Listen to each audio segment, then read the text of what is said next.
দর্শক শ্রোতা, আপনাদের সবাইকে স্বাগত জানিয়ে শুরু করছি দেশ টেলিভিশনের সরাসরি সম্প্রচারিত ব্যবসা বাণিজ্য বিষয়ক নিয়মিত আলোচনা অনুষ্ঠান বিজনেস টাইমস। আজ আমাদের আলোচনার বিষয়, কেন বাড়ছে চালের দাম, নিয়ন্ত্রণে করণীয় কি? প্রিয় দর্শক শ্রোতা, প্রাসঙ্গিক কিছু তথ্য জানিয়ে আজকের আলোচনা শুরু করতে চাই। বিশ্বে চাল উৎপাদনের দেশের তালিকায় বাংলাদেশের অবস্থান তৃতীয়। তারপরও আমদানি নির্ভরতা থেকে বেরোতে পারেনি নানা কারণে। বর্তমানে বাজারে পুরো চালই আমন মৌসুমের, এখন পুরনো চাল নেই। হিসেব অনুযায়ী ধান চালের কোনো সংকট নেই, সরবরাহ ঘাটতিও নেই, গুদাম চালে ভরা। তবুও ধানের বাজার চড়া। গত 3 মাসে চালের দাম বেড়েছে লাফিয়ে লাফিয়ে। এর সুস্পষ্ট কারণ উদ্ঘাটন করতে পারছে না কেউ। কৃষক, মিলার, ফুরিয়া, ব্যবসায়ী, পাইকারি, খুচরা বিক্রেতা প্রত্যেকে নিজের দায় এড়িয়ে কথা বলছেন। একে অন্যের দিকে অভিযোগের আঙুল তুলছেন ইনিয়ে বিনিয়ে। চালের দাম নিয়ে রীতিমতো চালবাজি চলছে দেশ জুড়ে। এরই মধ্যে মোটা চালে কেজি প্রতি 8 থেকে 10 টাকা এবং সরু চালে 12 থেকে 18 টাকা বেড়েছে। নিত্য পণ্য অন্যগুলোর মতো চালের দাম বাড়লেও সরকারের কয়েকটি সংস্থার পক্ষ থেকে সোজাসাপটা সিন্ডিকেটের অভিযোগ এনে নিজেদের কর্তব্য এড়ানোর প্রবণতা সচেতন মহলের বেশ হাস্যরসের সৃষ্টি করেছে। চালের ঊর্ধ্বমুখী দৌড় ঠেকাতে সরকার নিত্য নতুন কথা বলছে, কিন্তু সুফল মিলছে না। চালের অস্বাভাবিক দাম মূল্যস্ফীতির ছাই চাপা আগুনে ঘি ঢালছে, কিন্তু কেন? সে প্রশ্নের জবাব খুঁজব আমরা, প্রিয় দর্শক। আর জন্য আমাদের আজকে স্টুডিওতে দুজন অতিথিকে আমরা আমন্ত্রণ জানিয়েছি। একে একে তাদের সাথে আপনাদের পরিচয় করিয়ে দেব। আমার সর্বডানে রয়েছেন ডক্টর মোহাম্মদ মিজানুর রহমান, বাংলাদেশ কৃষি বিশ্ববিদ্যালয়ের কৃষি বিপণন ও ব্যবস্থাপনা অনুষদের অধ্যাপক উনি। আর আমাদের দুজনের মাঝে রয়েছেন হাজি মোহাম্মদ ফিরোজ মাহমুদ, বাংলাদেশের কৃষি বাজারের যে সরকারের যে ধারণা, তারই ভিত্তিতে রাজধানীতে যে সরকারি কৃষি পণ্য বিপণনের যে বাজার, মোহাম্মদপুর কৃষি বাজার, সেখানকার অন্যতম প্রধান পাইকারি চাল বিক্রেতাদের মধ্যে উনি অন্যতম।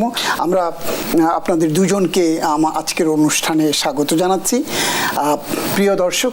আর এই আলোচনা এগিয়ে নিতে আপনাদের সঙ্গে থাকবো আমি সুলতান মাহমুদ। ফিরবো মূল আলোচনায়।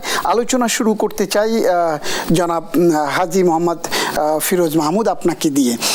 এই যে চালের কথা আমরা যেটি সূচনাতে বললাম, এই চালের দাম আমরা দেখি যে সবসময় দেখে এসেছি যে ধানের মৌসুম যখন শুরু হয় তখন ধানের দাম কম থাকে, চালের দামও কম থাকে।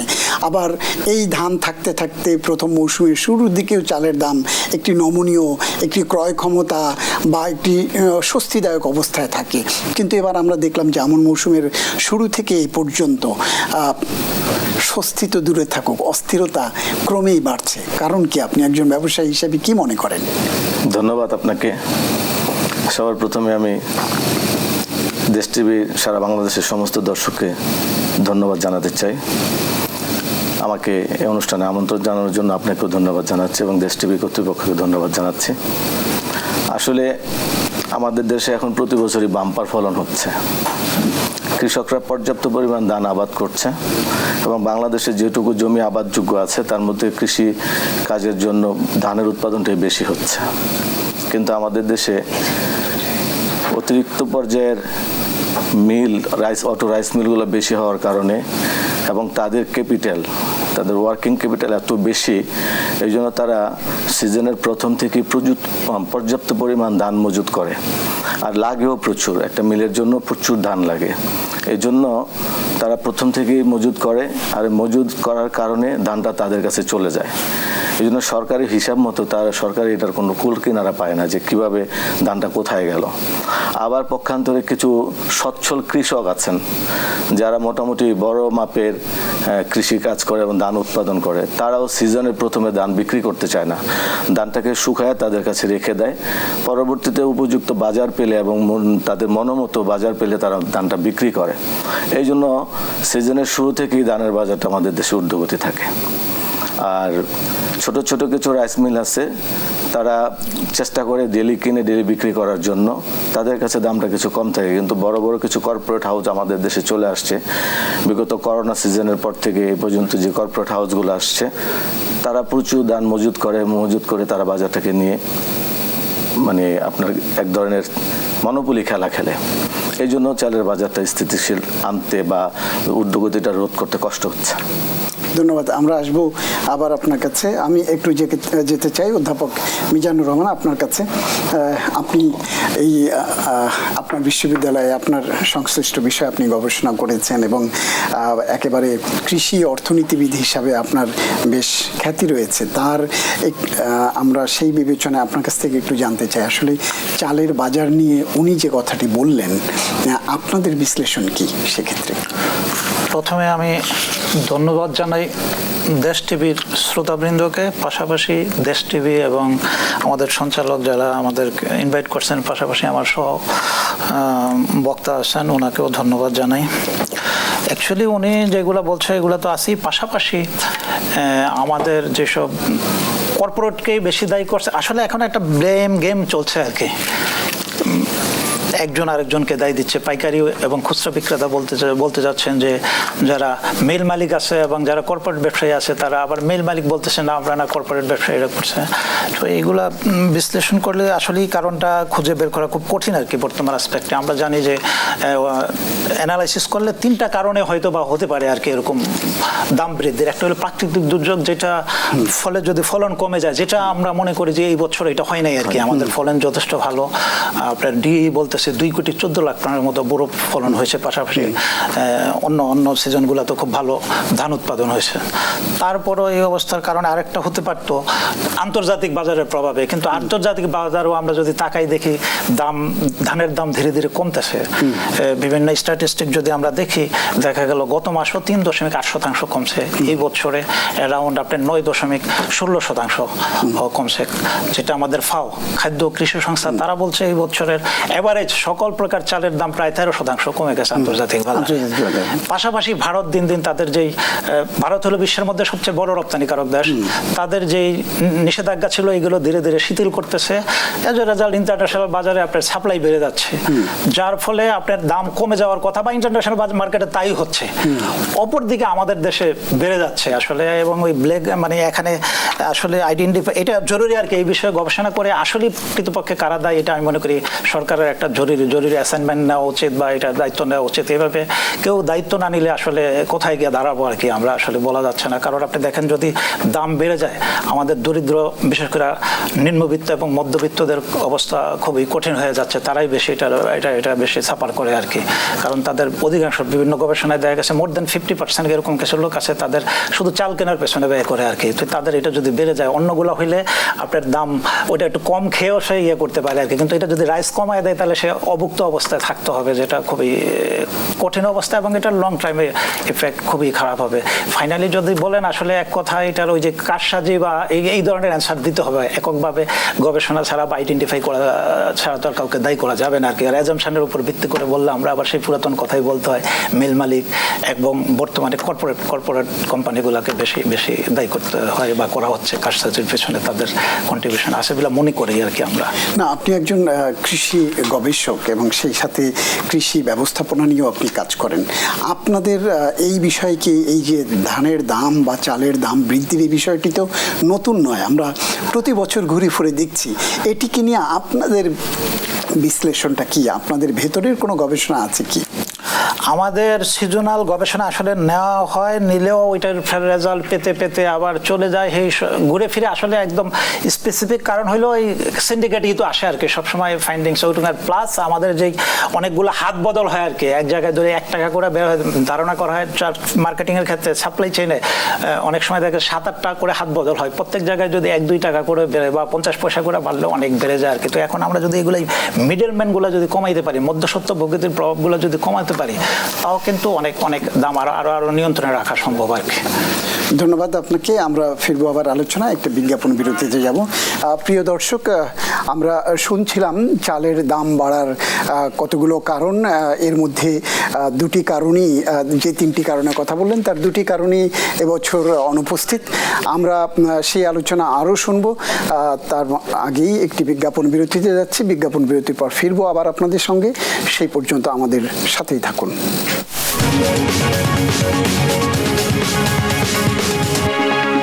বিজ্ঞাপন বিরতির পর ফিরছি আবার আমাদের আলোচনায়। আজকে আমাদের আলোচনার মূল বিষয় ধানের দাম বা চালের দাম কেন বাড়ছে এবং এখান থেকে উত্তরণের পথ কি, বা এখান থেকে রক্ষা বা এই ধানের দাম কমানো বা চালের দাম কমাতে কি করণীয়। আর সে আলোচনার জন্য আমাদের সাথে দুজন অতিথি রয়েছেন শেরেবাংলা কৃষি বিশ্ববিদ্যালয়ের অধ্যাপক মোহাম্মদ মিজানুর রহমান, রয়েছেন মোহাম্মদপুর কৃষি মার্কেটের পাইকারি চাল বিক্রেতা হাজী মোহাম্মদ ফিরোজ মাহমুদ।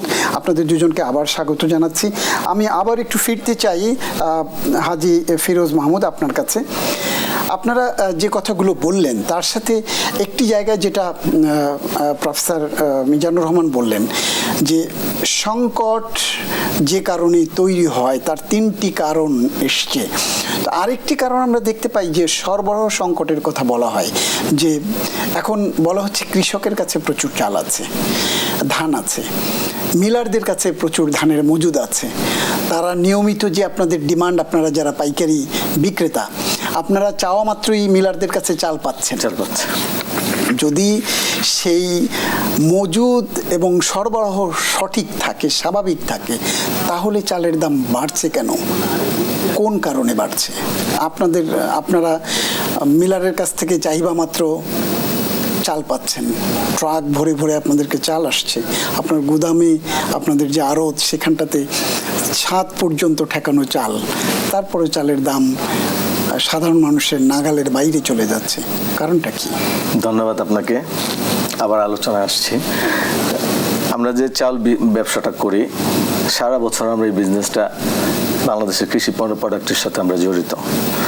তো সিজন হচ্ছে বাংলাদেশের মেজর সিজন হচ্ছে দুইটা, বৈশাখ অর্থাৎ এপ্রিল মে, বৈশাখ জ্যৈষ্ঠ, আর হচ্ছে আপনার অগ্রাণ মাস, যেটা ডিসেম্বর কেন্দ্রিক।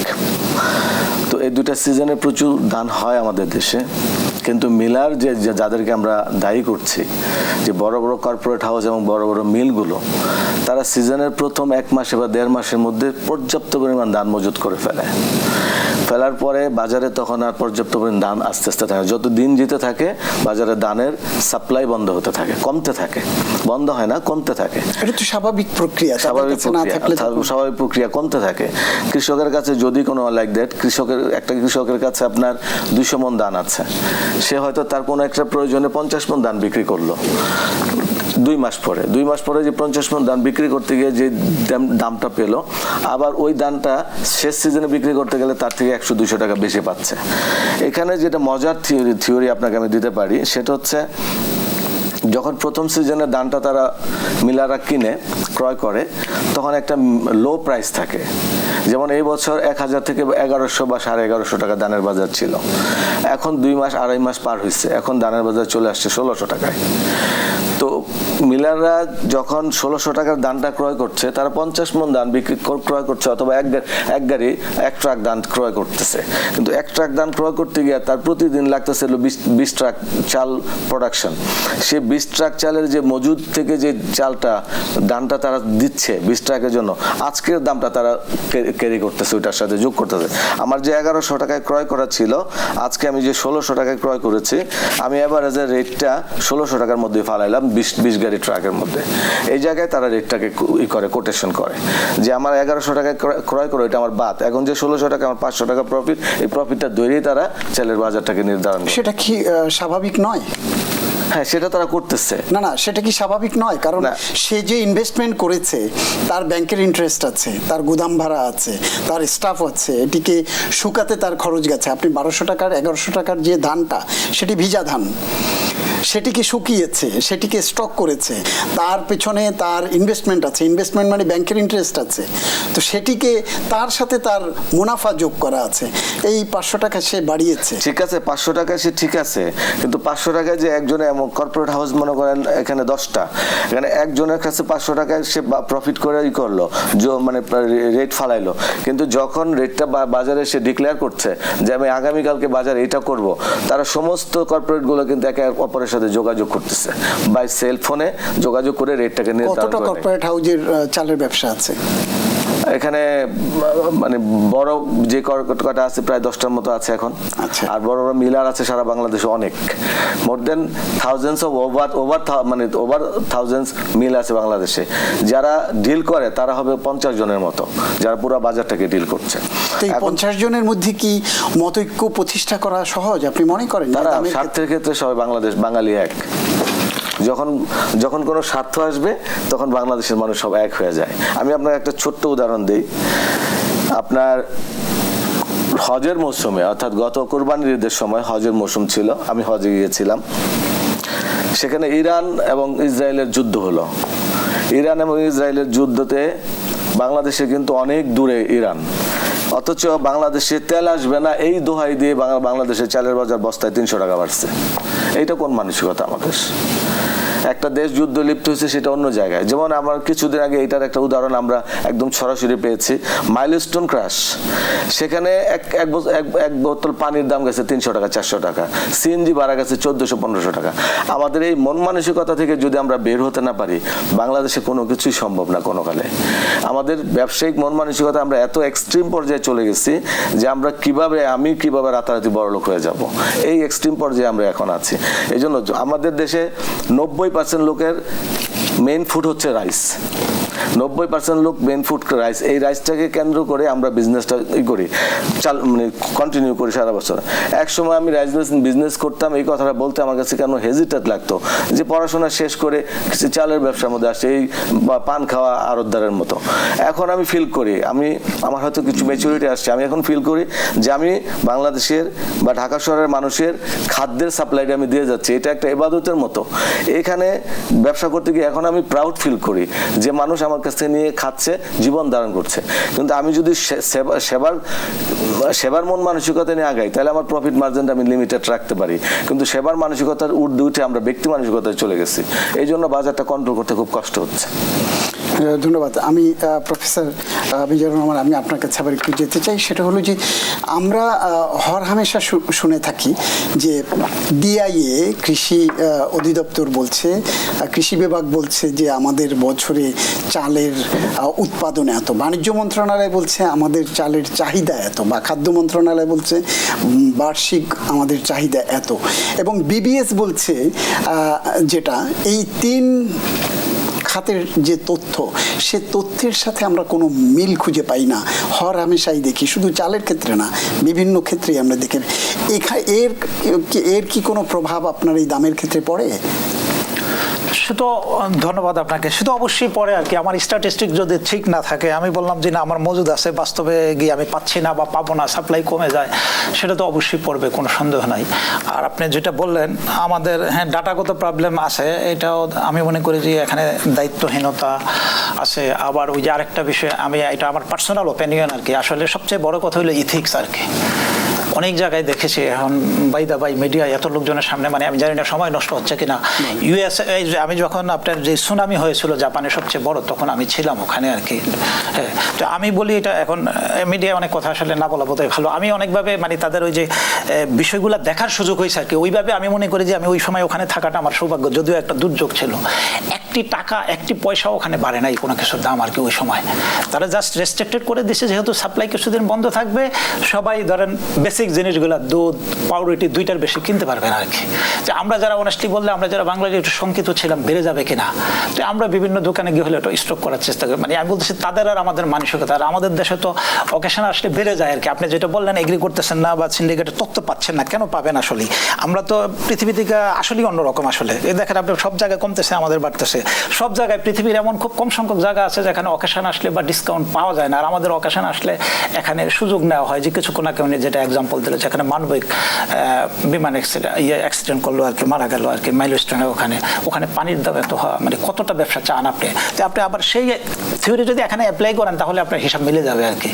এবারে একজন যদি সুযোগ পায় আর কি, যদি মানে একজন বাড়াইলে সবাই এখানে এগ্রি করবে, আর অন্য কোনো বিষয়ে আপনার সাথে আমার সাথে মারামারি হতে পারে, এই বিষয়ে এগ্রি করতে কোনো অসুবিধা নেই যেখানে যেহেতু সুবিধা আসতেছে আর কি।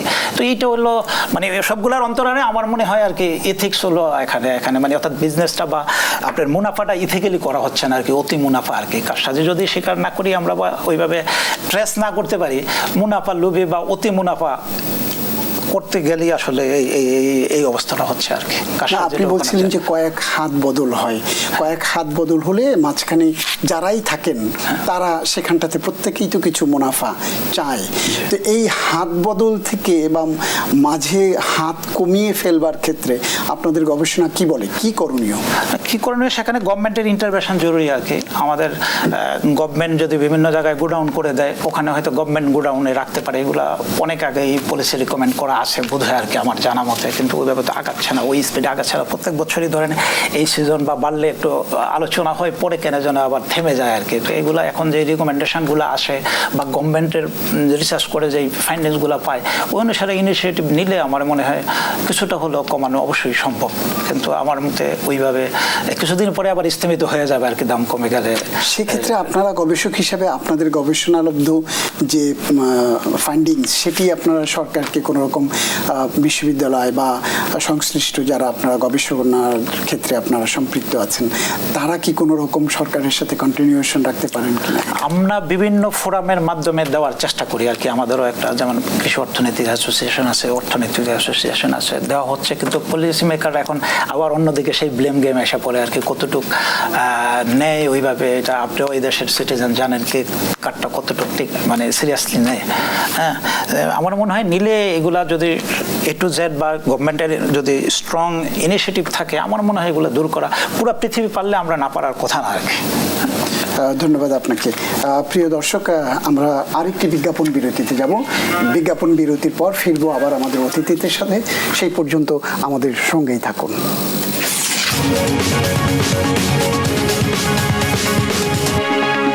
বিজ্ঞাপন বিরতির পর ফিরছি আবার আলোচনায়। আমাদের সঙ্গে দুজন অতিথি রয়েছেন, তাদের সাথে আগেই আমরা আপনাদের পরিচয় করিয়ে দিয়েছি। আমি আলোচনাটা এবার শুরু করতে চাই হাজি ফিরোজ মাহমুদ আপনার কাছ থেকে। এই যে চালের দাম যে আমরা তারতম্য দেখি, আমরা মিলারদের উপরে দোষ দেই, কর্পোরেটের উপরে দোষ দেই, উনি যেটি বলেছেন যে কয়েকটি হাত বদলায়। আমরা দেখলাম যে চাঁপাইনবাবগঞ্জের একটি বড় চাল কোম্পানি, তার চালের বস্তায় মিলগেটের দাম লেখা আছে 25 কেজি চালের দাম, মিনিকেট চালের দাম 1875 টাকা। সেই চাল মোহাম্মদপুর কৃষি মার্কেটে বিক্রি হচ্ছে 2025 টাকায়। তাহলে প্রতি কেজিতে কত বাড়লো? বস্তায় যেটা বাড়লো আমরা দেখছি, কারণটা কি? এত বাড়ার কারণটা কি? ধন্যবাদ আপনাকে। আসলে এই যে চালের এইগুলো মেল রেটগুলো আপনার নির্ধারণ করে দিচ্ছে যে মিলাররা, এখানে যে কথা বললেন যে 1875 টাকায় চালের মিল গেট রেট লেখা, এটা একটা ভুল ডিক্লারেশন। তারা 1875 টাকায় আমাদের কাছে হোলসেলে বিক্রি করছে না, তার চেয়ে বেশি নিচ্ছে। কারণ তাদের চালানটার যদি মিলে গেলে রেটটা মিলান তাহলে গ্যাপটা খুঁজে পাওয়া যাবে। আর আমরা যারা আড়তদার আছি, যারা কৃষি মার্কেট কৃষি মার্কেটে পাইকারি বিজনেস করি বা বাবু বাজার বড় বড় কয়েকটা মার্কেট আছে, আমরা খুব সীমিত মার্জিনে বিজনেস করি। সেটা বর্তমান জামানার সাথে যায় না, তারপরও আমরা এই সীমিত মার্জিনটার উপরে সন্তুষ্ট। আমরা এক বস্তা চাল বিক্রি করি, আপনার 50 কেজির বস্তাটা হচ্ছে 3,900 টাকা বা 3,800 টাকা, সেটা থেকে আমরা কমিশন পাই 10 টাকা। 25 কেজির একটা চাল বিক্রি করি 1,900 টাকা, 1,950 টাকা, সেটা থেকে কমিশন পাই আমরা 5 টাকা। সেটি তো আড়তদারির কথা। এটা আড়তদারির কথা। এখানে মিল গেট রেট এবং আড়তদারের রেট, আর আড়তদার থেকে যখন খুচরা বাজারে আসে, খুচরা বাজারের রেটের তারতম্য হয়। খুচরা বাজারের দোকানদাররা রেটটাকে মনোপুলেট করে, কাস্টমার বেঁধে এবং তার পরিচিতির সার্কেল বেঁধে তারা রেটটাকে আপ ডাউন করায়। কিন্তু সেটি কি সারা দেশব্যাপী খুচরা বিক্রেতারা একত্রিত আপনি বলতে চান? স্বার্থের ক্ষেত্রে তারা তো 2 টাকা লাভ বেশি করতে বলে তার প্রফিট হচ্ছে। কিন্তু সেটি খুচরা বিক্রেতারা মোহাম্মদপুরের কৃষি মার্কেটের বিক্রেতা আপনার কাছ থেকে যে দামে নিচ্ছে তার এখানে বিক্রি করছে, সে আমরা দেখছি যে একই দাম ঢাকার বাজারও যেটা, চিটংয়ের বাজারে যেটা, খুলনার বাজারও যেটা, খুচরা বাজারে একই দাম। খুচরা বাজারও যে খুব বেশি। যেমন আপনার এখন আমরা যে রেটটা, যে মিলের নামটা আপনি মেনশন করলেন বা উল্লেখ করলেন, যে মিলের কথা, তার চালটা আমরা নিচ্ছি হচ্ছে আপনার অলমোস্ট 1,900 টাকা, 1,925 টাকা, 1,935 টাকায় নিচ্ছি আমরা। 1,935 টাকায় নিয়ে 1,940 টাকা বিক্রি করতেছি। তো কাঁচা বাজারে যদি 2,000 টাকা বিক্রি করে তারা খুব বেশি প্রফিট করেনি, কিন্তু তারা যে ডিক্লারেশনটা দিচ্ছে 1,875 টাকা, সেটা ভুল ডিক্লারেশন। ব্যবসায়ী হিসেবে সেখানে আপনাদের কোনো কিছু করণীয় নাই?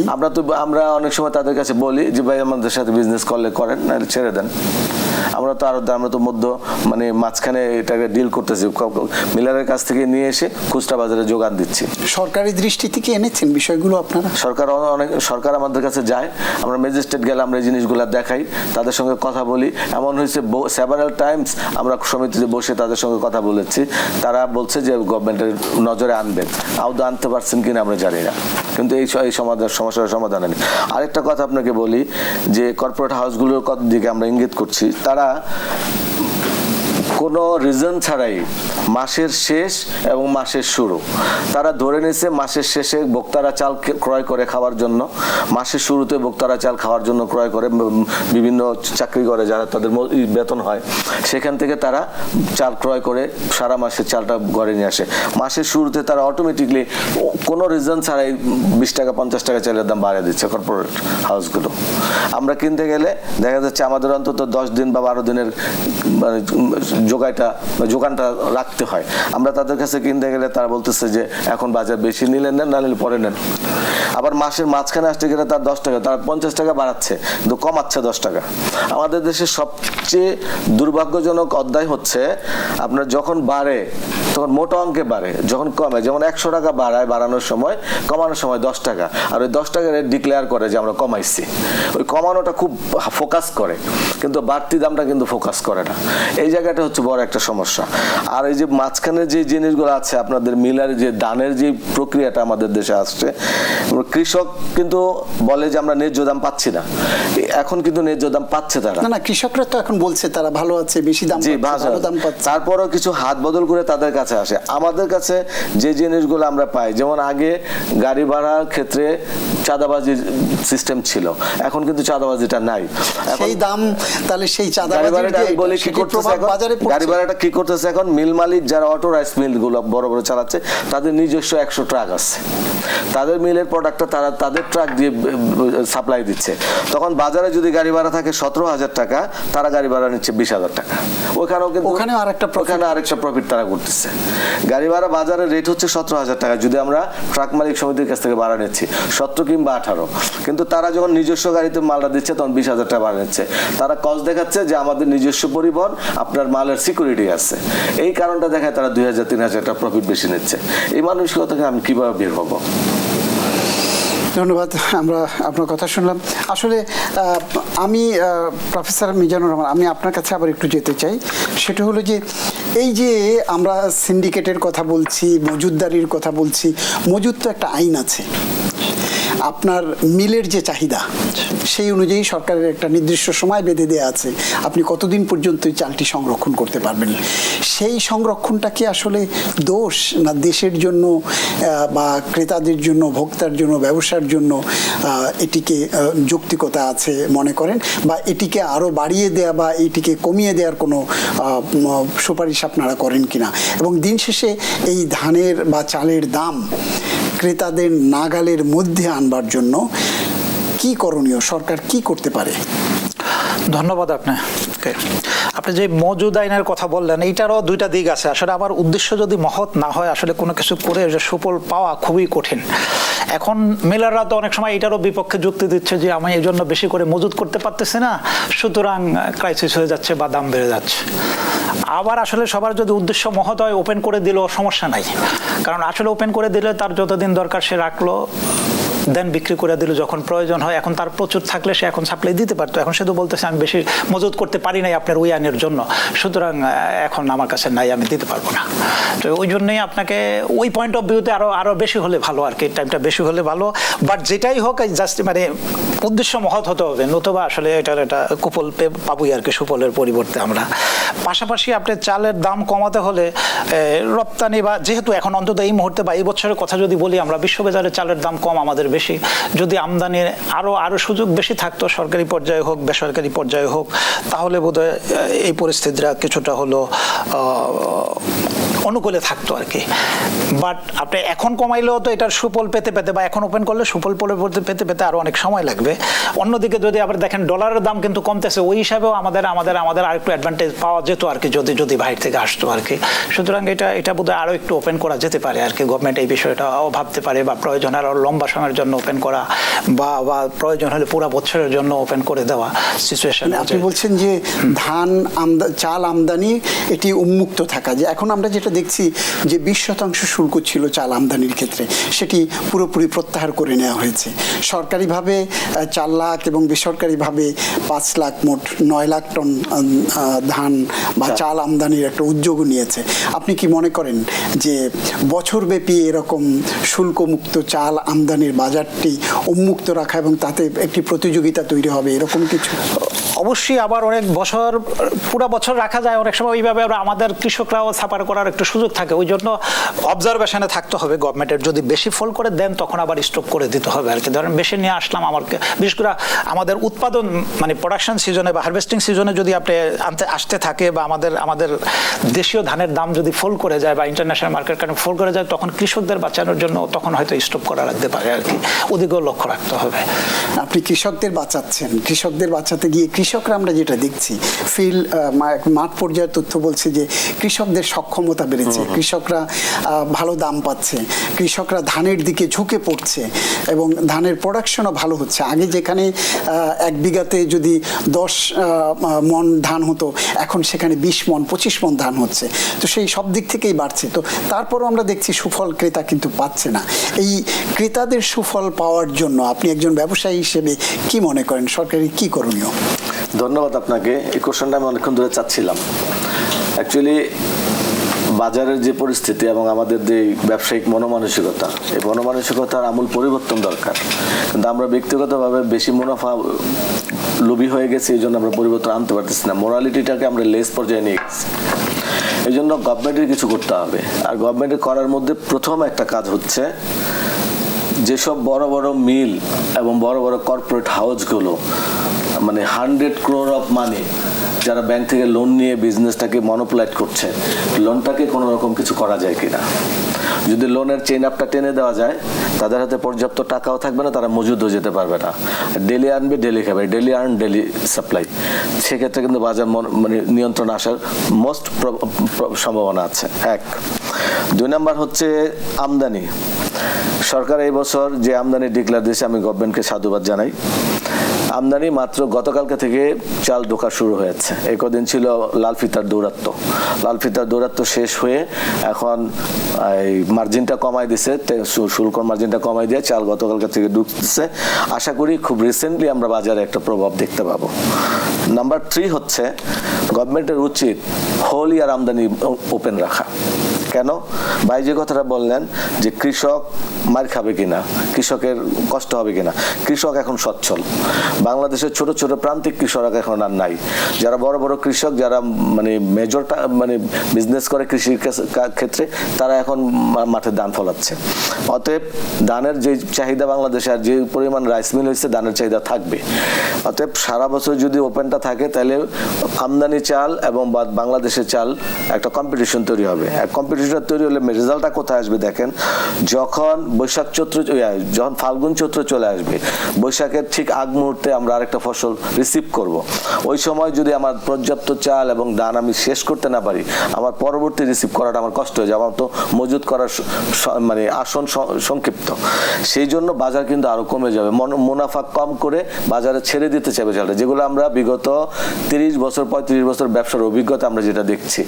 তারা কি করবে, তখন চালটা ছেড়ে দিবে বাজারে। ছাড়তে গেলে তাদের প্রফিট মার্জিনটা কমাই ছাড়তে হবে। এই জন্য আমদানিটা যদি ভরপুর থাকে, তাহলে মিলাররা খুব একটা সুবিধা করতে পারবে না। ডিউ টু আমদানি প্রোডাক্ট এবং দেশি প্রোডাক্ট, তখন দুইটা সমসাময়িক কম্পিটিশন হবে। কম্পিটিশন হইলে তারাই করবে। আর আমদানি প্রোডাক্ট যেটা আসতেছে এখন বর্তমানে, 3টা প্রোডাক্ট বেশি আসে, স্বর্ণা 5, মিনিকেট এবং নাজির শাল। এই 3টা চালের মধ্যে এখন বিজনেস। মিলাররা যে পরিমাণ স্টক করছে, নাজির শাল প্রচুর পরিমাণ ধান স্টক করছে, এবং মিনিকেট ধান প্রচুর পরিমাণ স্টক করছে। যদি বাইরে থেকে চালটা আসে, সেই চালটার মান ভালো হয় দেশি প্রোডাক্ট থেকে। ধন্যবাদ আপনাদের দুজনকে, আপনাদের সাথে আলোচনার আমাদেরকে সময় দেওয়ার জন্য।